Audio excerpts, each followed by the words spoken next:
नुकत्याच महाराष्ट्र राज्याच्या विधानसभा निवडणुका पार पडलेल्या आहेत आणि त्यानंतर वेगळ्या वेगळ्या प्लॅटफॉर्म्सवरून बरेच जण ईव्हीएम बद्दलची आपली काही मतं मांडताना दिसत आहेत. त्यातल्या बऱ्याचशा मतांना काही आधार नसतो, माहितीचा त्याला बेस नसतो असं पण कधी कधी दिसतं आणि त्याच्यातून गैरसमज वाढतात, अफवा पसरतात. पण या सगळ्याला छेद देणारी एक महत्त्वाची गोष्ट आपल्यासमोर मी मांडतो आहे. आपल्याला कल्पना आहे की मतमोजणीच्या दिवशी जे व्होट काउंटिंग होतं, म्हणजे ईव्हीएम मधले जी व्होट्स पडलेली आहेत त्याचं काउंटिंग होतं. या काउंटिंगच्या सगळ्या राऊंड्स झाल्यानंतर भारत निवडणूक आयोगाच्या नियमानुसार प्रत्येक विधानसभा मतदारसंघातल्या 5 मतदान केंद्रांच्या व्हीव्हीपॅट्सची निवड केली जाते.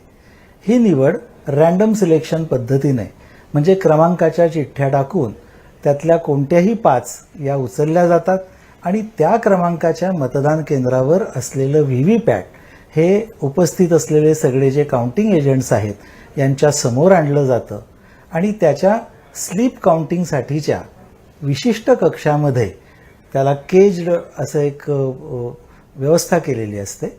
त्या ठिकाणी या व्हीव्हीपॅट स्लिपचं काउंटिंग केलं जातं.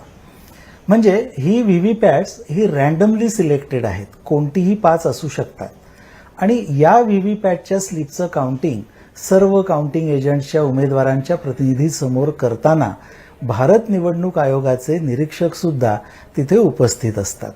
हे काउंटिंग कशासाठी केलं जातं तर व्हीव्हीपॅटमधल्या स्लिप्स बाहेर काढून उमेदवार निहाय प्रत्येकाला किती मतं मिळाली हे त्या स्लिप्सवरून कळतं आणि आधीच्या ईव्हीएम काउंटिंगच्या राऊंडमध्ये त्याच पोलिंग स्टेशनच्या ईव्हीएममध्ये त्या उमेदवारांना किती मतं पडलेली आहेत ती संख्या सर्वांकडे उपलब्ध असते. त्या संख्येशी व्हीव्हीपॅट स्लिपची संख्या जुळते आहे का, मिळती जुळती आहे का हे तपासलं जातं. थोडक्यात पडताळणी केली जाते.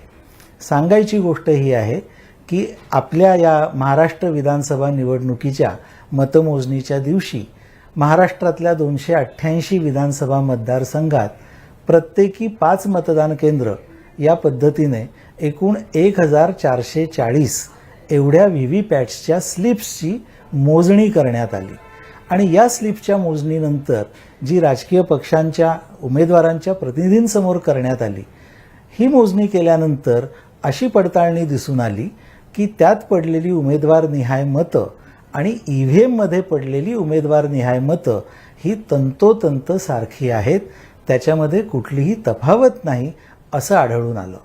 मला असं वाटतं की व्हीव्हीपॅट हा प्रिंटर आहे आणि त्या प्रिंटरमधनं आलेल्या ज्या स्लिप्स आहेत त्या स्लिप्सवरून ही पडताळणी आपण जी केली सर्व लोकांच्या समोर, त्यामधूनही हे सिद्ध झालं की व्हीव्हीपॅटच्या स्लिप्स आणि मतदान यंत्रात म्हणजे ईव्हीएममध्ये पडलेली मतं यांच्यामध्ये कुठलीही तफावत नाही. ही मशीन्स ही रँडमली सिलेक्टेड असल्यामुळे कोणत्याही 5 मशीन्स घेऊन हा प्रयोग करण्यात आलेला आहे आणि या प्रकारच्या भारत निवडणूक आयोगाच्या सूचना देखील आहेत. ही तपासणी झाल्याशिवाय अधिकृतरित्या निर्णय जाहीर करता येत नाही. त्यामुळे सर्व 288 मतदारसंघांमध्ये निवडणूक निर्णय अधिकारी यांनी ही प्रक्रिया ही पूर्ण केलेली आहे आणि त्याच्यामध्ये व्हीव्हीपॅटच्या स्लिपची संख्या, उमेदवारनिहाय मतांची संख्या आणि ईव्हीएममधल्या व्होट्सची संख्या, उमेदवारानिहाय मतांची संख्या याच्यामध्ये कुठलाही फरक आढळून आलेला नाही. यावरून व्हीव्हीपॅट आणि ईव्हीएम यांच्या कार्यपद्धतीबद्दलचे काही गैरसमज असतील तर ते दूर व्हायला हरकत नाही असं मला वाटतं. धन्यवाद.